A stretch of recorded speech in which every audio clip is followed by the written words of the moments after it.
Alright, in this video I wanted to go over systems of linear equations. Two goals in this lesson. Number one, we want to determine whether an ordered pair is a solution to a system of linear equation. And number two, we want to find the solution to a system of linear equation by graphing. Alright, so let's go. So let's first look at what we already know about systems, or linear equations rather. So if you guys remember, previously we talked about linear equations in two variables. So something like this, y is equal to 3x minus 4. This equation has infinite solutions. So for example, 0 comma negative 4, where 0 is the x coordinate and negative 4 is the y coordinate, that's a solution, right? So if we were to plug in 0 for x and negative 4 for y, this would give us a true equation. And likewise, 1 and negative 1 is also a solution. So if we were to plug in 1 for x and negative 1 for y, we would get a true equation. There are infinite solutions. One way that we can represent those infinite solutions, we can list them all out and we can never do it, right? Because there's infinite solutions. So one way we can do that is to graph it.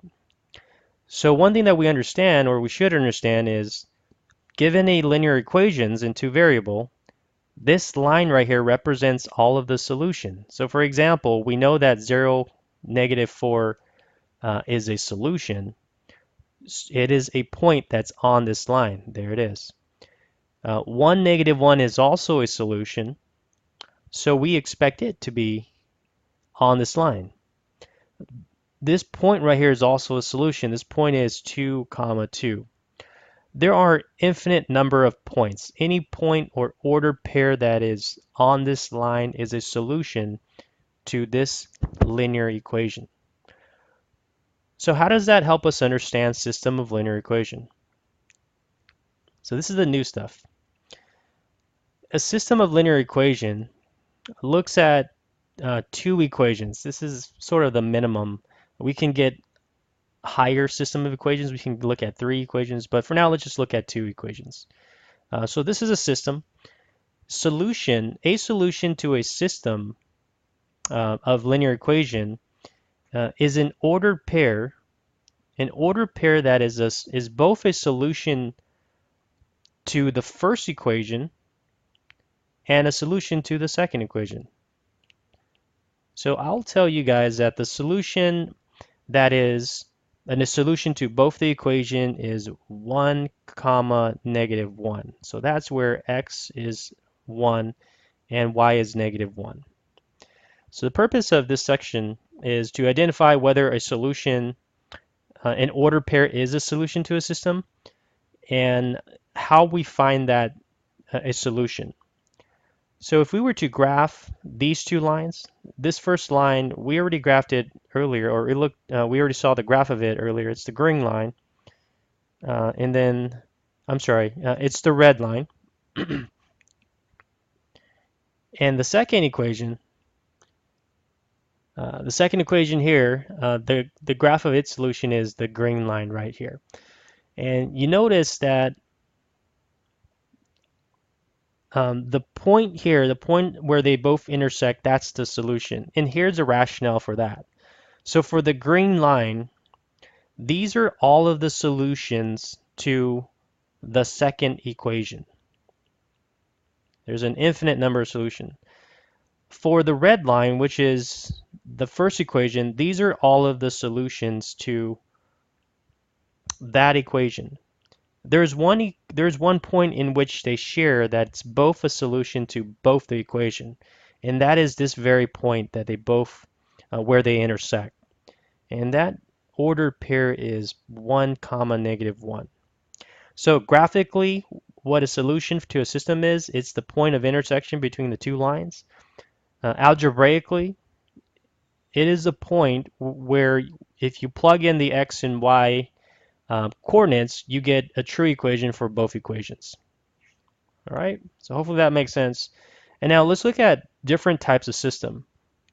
If you think about two lines, we already know that when you have two lines, they can cross at one point.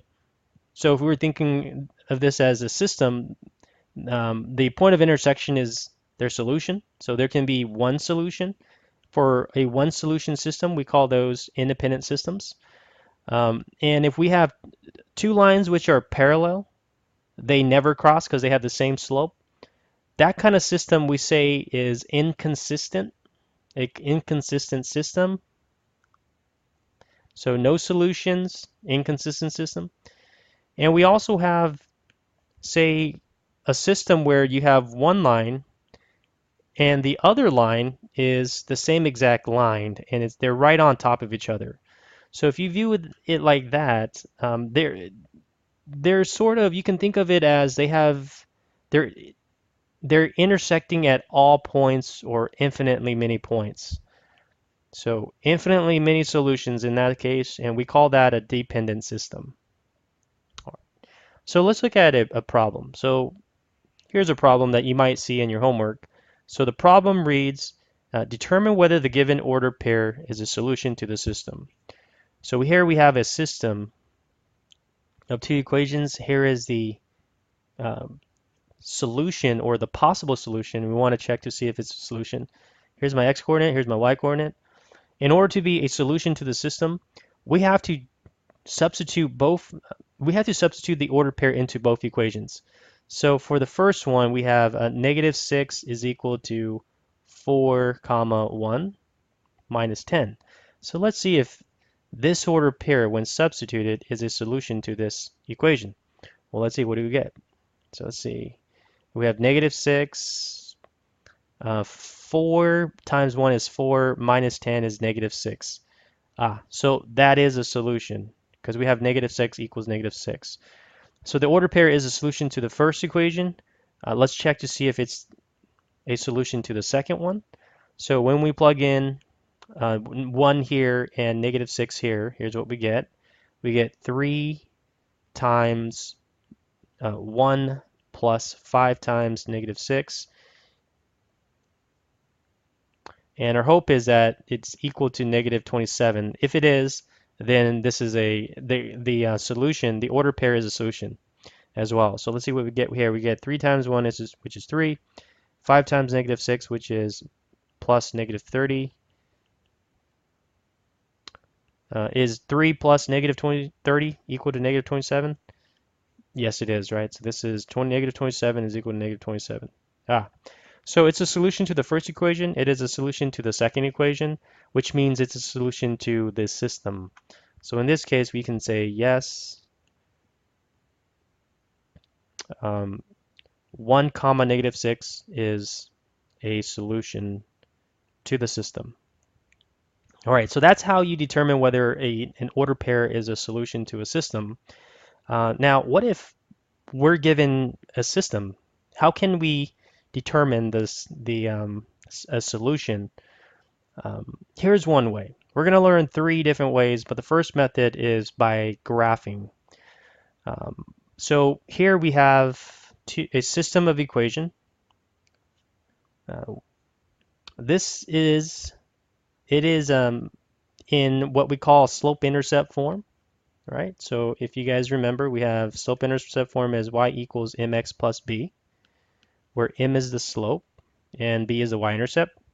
So in this case, for the first equation, the slope is 1/2, and the second equation, the first equation, the y-intercept is +4. And again, you always have to take this sign into account as well. So m is equal to 1/2, and b is equal to +4. With the second equation, the slope is +3, and the y-intercept is -6. So we have m equals 3 and b equals -6 for the second one. So let's take care of the first one first. And I'm going to graph it with a green pen. So we always start with the y-intercept. So we know that the y-intercept is at +4, so I'm going to put a dot right there. And to get my second point, because you only need 2 points to plot a line, to get my second point, I'm going to use my slope. And I remember that slope is rise over run. So a +1 rise, which means I'm going to move up 1 time. I'm going to go from here 1 time, and then a positive run of 2 means I'm going to go to the right 2 times, 1, 2. So there's a point right there. Second point's right there.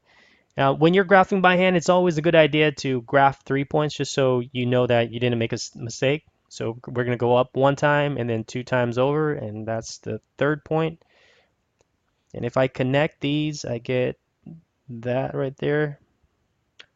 So this is the graph of the first line, which represents all of the solutions for that equation. Let's look at the second equation.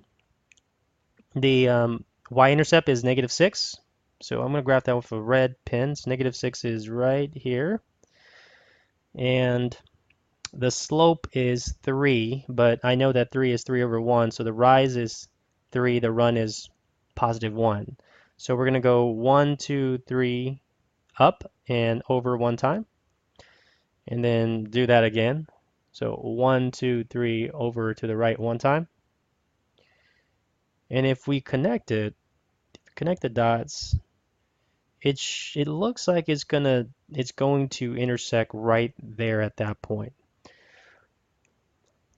So this point is the solution to the system. And this point has an ordered pair as 4, 6. So 4, 6 is the solution.